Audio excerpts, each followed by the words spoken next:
Some popular peptide treatments and what they do. Okay, so most popular peptides are the weight loss peptides, the GLP-1s, the GLP-1 plus GIP. Those help with weight loss. They decrease your cravings, they make you feel full longer, you take in less, and you lose weight.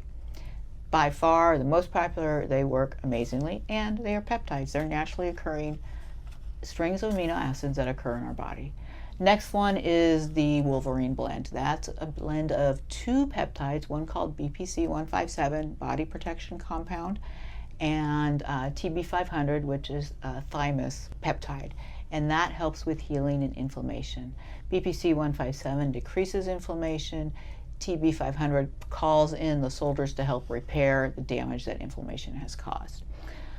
Next most popular peptides are probably the energy peptides, the SS31, the MOTS-c. Those are for mitochondrial health. Mitochondria are powerhouses of our cell. They're the power plant that gives us energy. They make ATP. And whenever you have a power plant, you always have toxic release, toxic fumes, things that are not so good as a byproduct of making energy.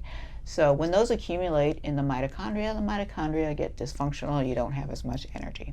So these peptides help heal the mitochondria, help get rid of dysfunctional mitochondria, and help reproduce healthy mitochondria. So of the multitude of peptides, those are probably the three most popular.